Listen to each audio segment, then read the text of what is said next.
You can't start the car. Johnny has the keys.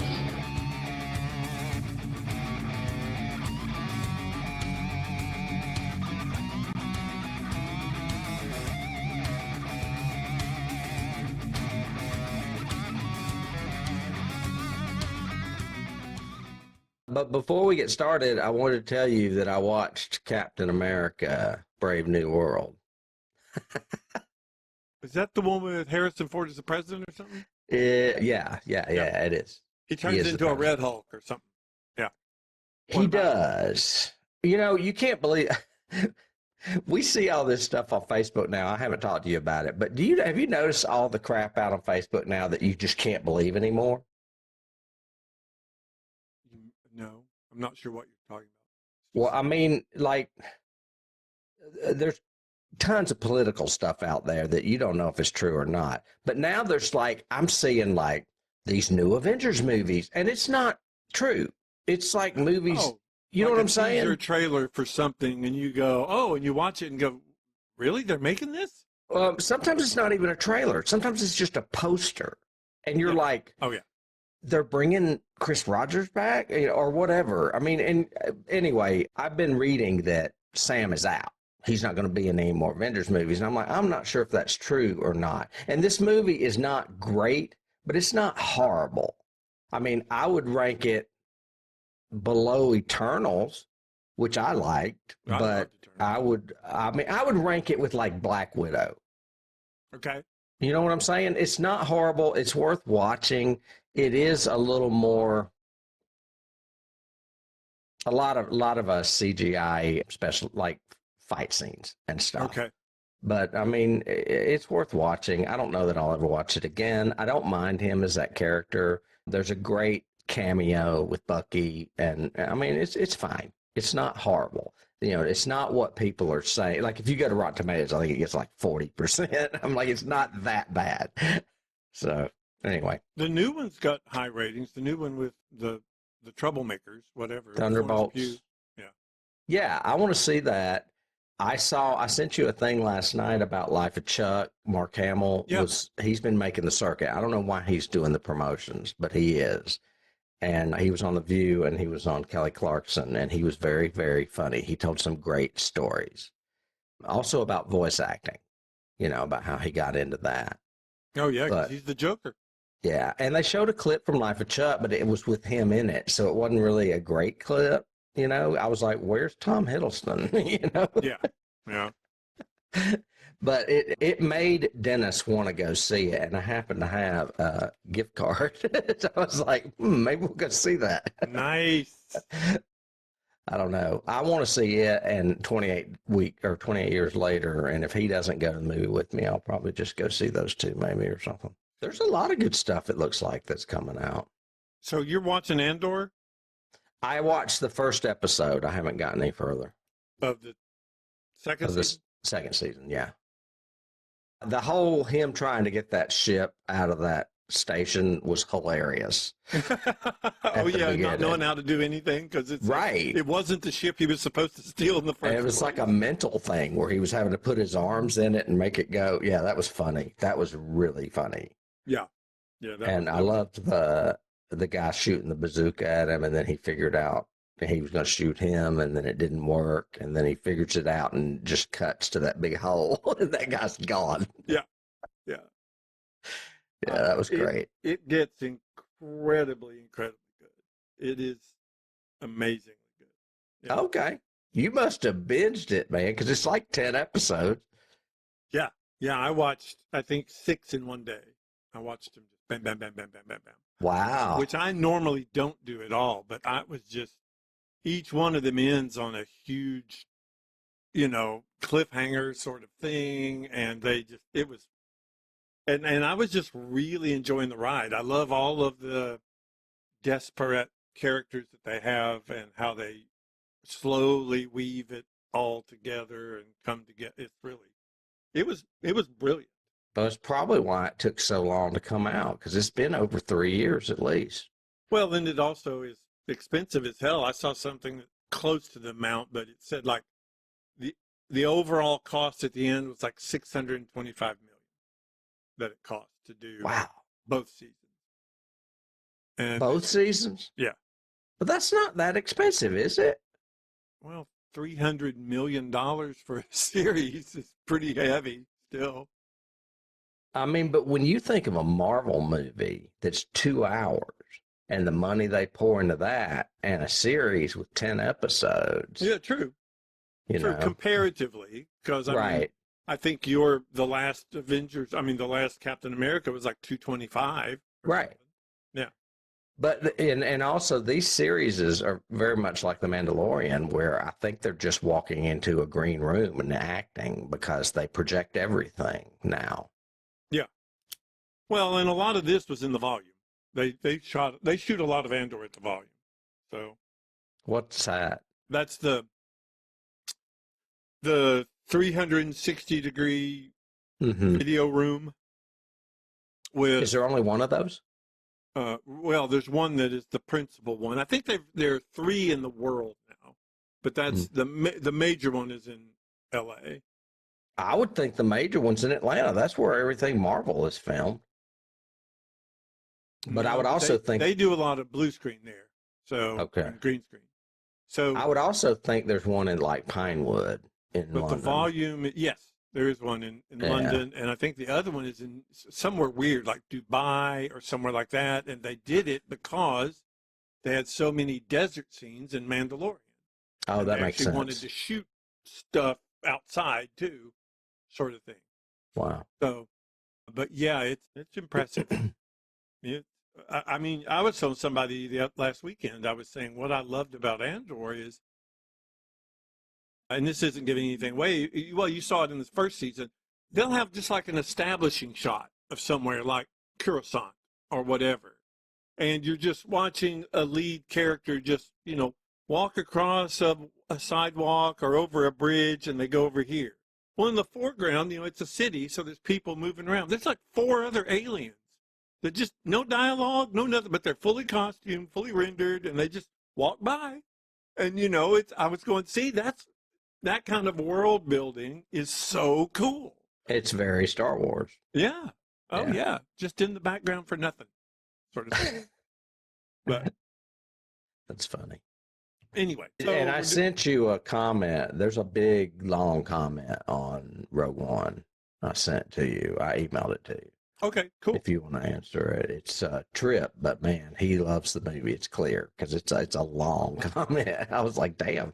Well, it's also I'm curious to see how this one does because it's really topical right now with Andor season 2 getting such great reviews and all of that kind of stuff. And I know people that are now starting this.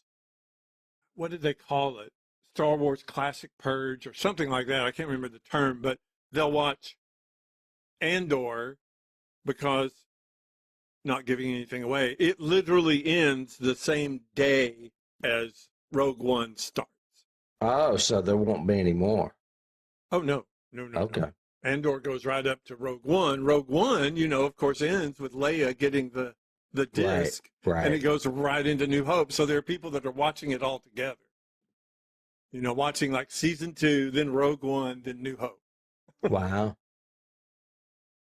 And well, that makes sense. Says a lot about New Hope that it still holds up. And they're releasing the original print or whatever in Europe this summer. That'd be awesome. They are. Yep. Yeah. Lucas has no more control over that shit. I liked in the second season of that light magic thing where I was going, and when George gets an idea, he kind of goes a little overboard with it. And they were talking about all the effects they were adding to New Hope's re-release. Yeah. I've been curious about going back and watching that second group of films, but man. You talking about Phantom Menace? Those? Yeah. I don't know. The thing about them is it was when CGI was at a point where everything is so clean. And the whole thing about a Star Wars movie was they're kind of dirty and they're like Andor and Rogue One and everything else. And I didn't get that from Phantom Menace. Everything is gleaming and shiny and pretty and Jar Jar. And Jar Jar, yeah. That was just an error. But I mean, there are moments that I like, you can't not like Duel of the Fates and that whole triple lightsaber battle with Darth Maul. That's impressive and incredible and well done. Mm-hmm. But the rest of the movie, not so much. And then they hired Hayden Christensen, and I'm like, okay, now you really suck. But he's like the male equivalent of Kristen Stewart. Yes, well said. If they ever do a movie together, I come up with great analogies sometimes. Yeah. If they ever do a movie together, I'm never watching it. Ever. No. I watched 2 more episodes Andor last night. Yeah? Yeah, it's exactly like the first season. I didn't get into it until the 3rd episode, and then I was like, holy shit. Yeah. Yeah, it's a slow burn at the beginning with the wedding and all that stuff. Yeah. And yeah. But the 3rd episode, when he basically just said, he doesn't even say he's going there. He just all of a sudden is not transmitting anymore, and he is on his way to the planet. And I'm like, oh shit. Just in time. Oh, the grain planet? Where? Yeah. I can't remember the name of it. There's a lot of planets. Well, never mind. Yeah, I'll wait till you finish it. Yeah. Well, I've watched 4 episodes, but Yeah. I probably will end up finishing it fairly quickly, I imagine. Because usually I just watch 1 before bed. And last night I watched 2. Yep. So, and ironically enough, before Dennis went to bed, we were watching a 30 Rock that Carrie Fisher guest starred on. Do you remember that one? No. She plays an old laugh-in writer that Liz admires and hires. And Jack's like, you've got to fire her. Perfect. Because she's like all about political messages and comedy. Excellent. And when she won't fire her, Jack fires them both. So she goes back and they're going to write a screenplay together and it's going to be great. And Carrie lives in this neighborhood that's just like a slum with people and guns, and she's like eating cat food. And Liz starts to slip out the door backwards. And Carrie's last line is, help me, Liz Lemon. You're my only hope. You're my only hope. Yeah. Perfect. I was like, I cannot believe how smart this show is. Oh my God, it made me laugh so hard. Help me, David Horton. You're my only hope. Yeah. Are y'all listening to Chappell Roan? You have to be listening to Chappell Roan. I don't even know who Chappell Roan is. Chappell Roan is like she's like the next Taylor Swift, Gaga, whatever. She is fabulous. I cannot quit listening to her, and every day a different song of hers is just stuck in my head. She's got one country song that continuously gets stuck in my head, but she's more pop artist. She's also out, gay, and very popular, which is great right now, especially. Oops, stop. No. Oh. That's all right, I'll count us in. 3, 2, 1. 1. IMDb says that 28 Years Later is in theaters on Thursday. I'm going to see Life of Chuck today. Oh, are you? Oh, okay. Mm-hmm. I saw something on Turner Classic that was fantastic the other day. I never knew I would enjoy it, but I did. Yeah? It was a documentary on Merchant Ivory. And all of his wonderful period pieces? Well, it's there. There's actually 4 of them. I can't remember all the names. It's Ismail Merchant, James Ivory, and then there's a woman that was a real big egghead with Lit. She did a lot of their screenplays, and she was the one that had the final approval over anything because she knew what worked and what didn't as far as the literature was concerned. Mm-hmm. And then their composer was like vital, and he ended up either leaving or dying, and they had to replace him with Remains of the Day, and they found a new young guy that was just as good, if not better. And basically, the thing that you would really like about this documentary is that they were basically independent filmmakers and had no money. And all of their movies looked beautiful and won awards because Ismail was kind of a con man at raising money. It's got interviews with like every actor that was ever in them except for Julian Sands. And they talked about how it was a love-hate relationship because it was always, when are we getting paid? When are we getting paid?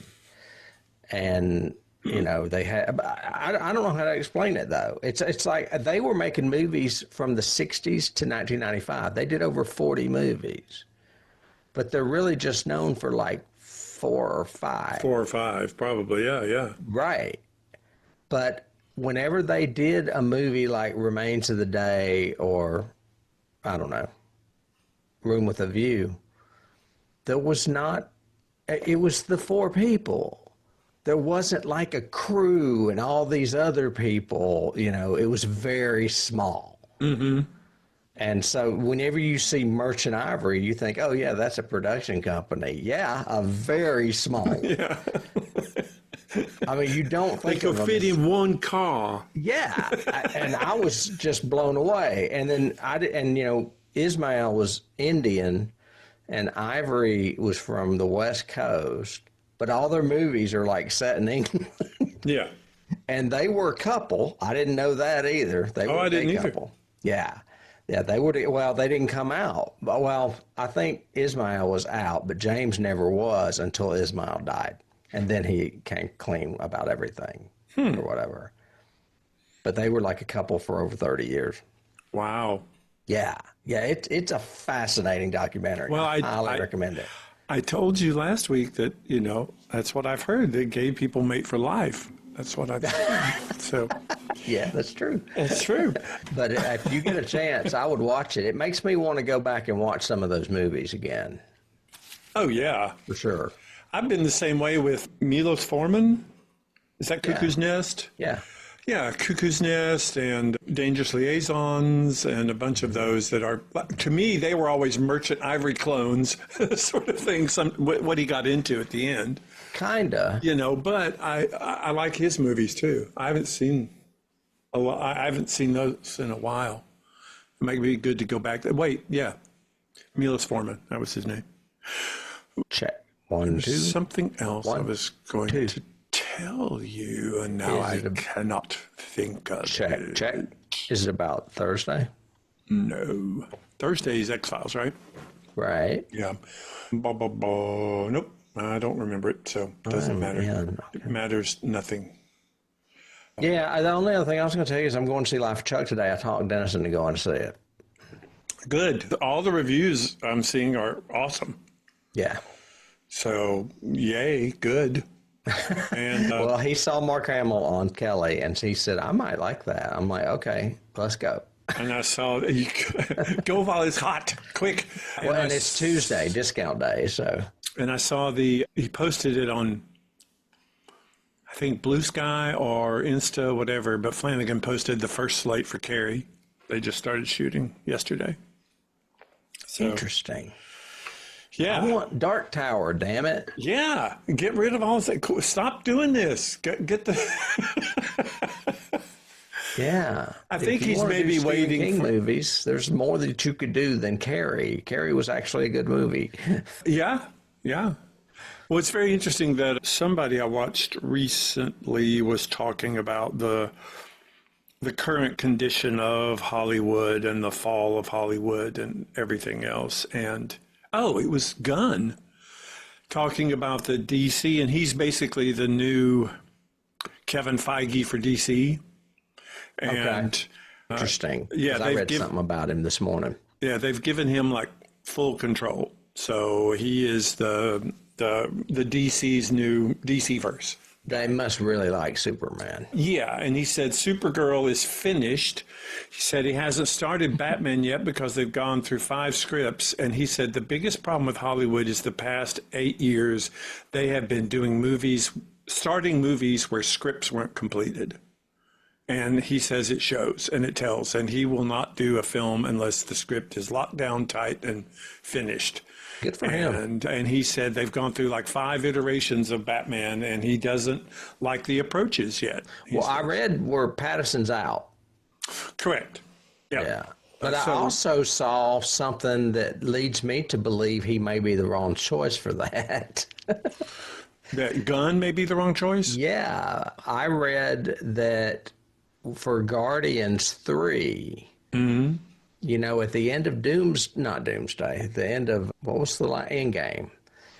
At the end of Endgame, they alluded that Thor was going to be a part of the Guardians. And James Gunn said, no, we're not doing that. Right. So he basically went against Feige and said, I don't care what your plans are. I'm going to end this with closure, and it doesn't include him. And he basically... So it makes me think, well, if then he's going to be thinking big picture with DC, then maybe he just overrode the big picture at Marvel.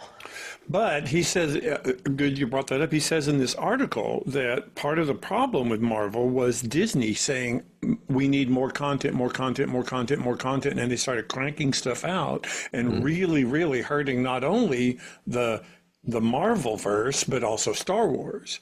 And he blames that totally on Disney and the fact that Feige was trying to keep up with their edicts, which was saying, oh, we need this right now, right now, right now, sort of thing.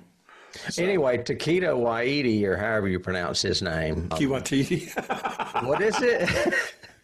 It's Tiki Waititi. Yeah. Tiki Waititi. Yeah, I think I said that. Anyway, he was very happy to pick up the reins of Thor with that Love and Thunder movie. So he was like, I don't care if he's not in the Guardians of the Galaxy or whatever. Yeah. And apparently Gunn just wanted closure for that film and to move on. I don't know. Yeah, he wanted the trilogy to be it, sort of thing. Yeah. I'm curious to see what he does with DC, because I mean, really, another Batman movie? That's what he says. He says the 2 up right now that are being, he said, well, Superman's out, Supergirl is coming in the fall. Okay. And he's working on Batman and Wonder Woman. So he'll have a reboot of Wonder Woman, a reboot of Batman. We just had Wonder Woman. I mean, it just seems like they're too soon. Well, yeah. But I think Harry Potter's too soon. That's been 10 years. I know. I wish they could. I wish they would this is what I would do if I was in charge, I think I would focus on rebooting or starting anew with another character from Justice League. Agreed. Like Green Lantern would be a reboot, or Hawkman, or Atom.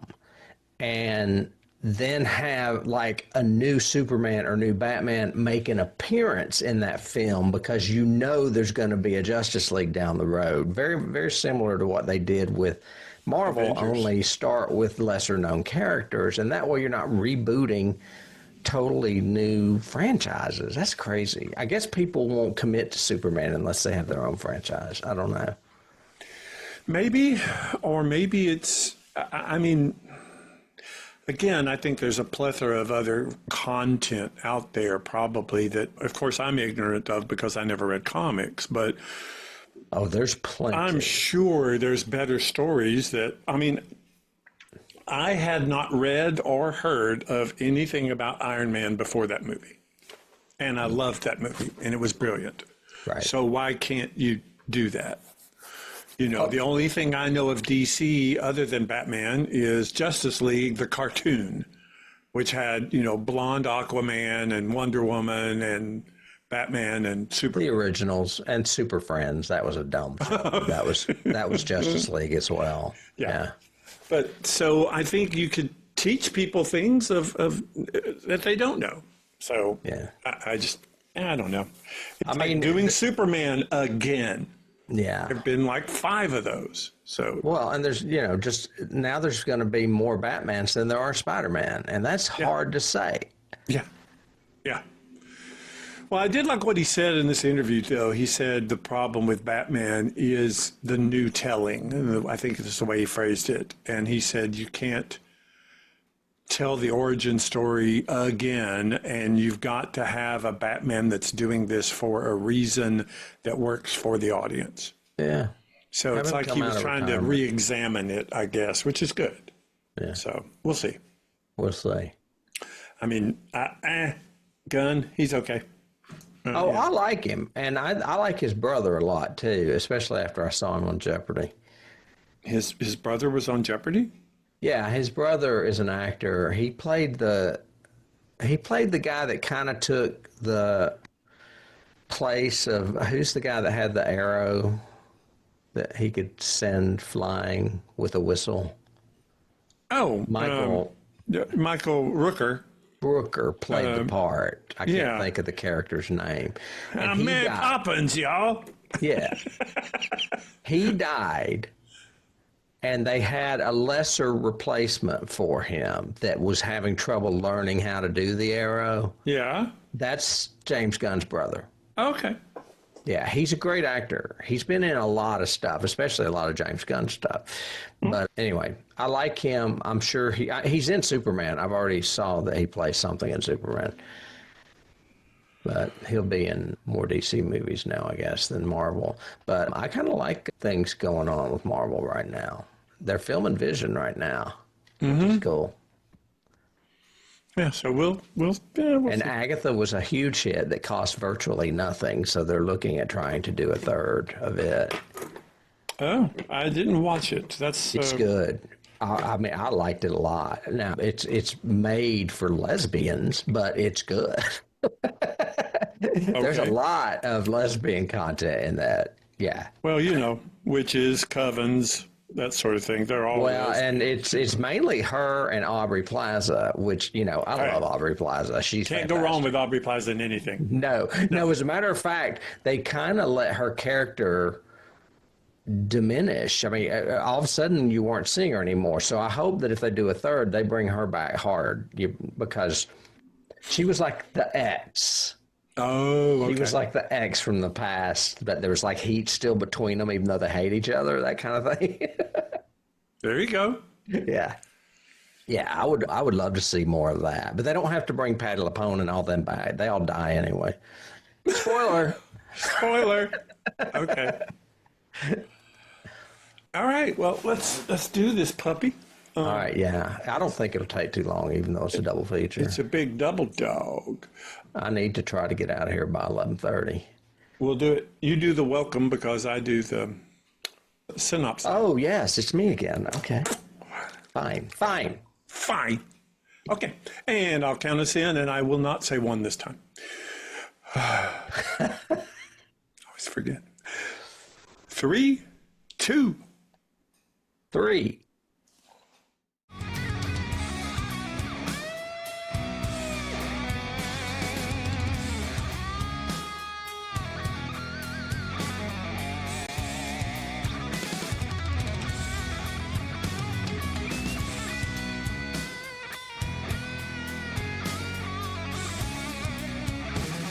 You can't start the car. Johnny has the keys.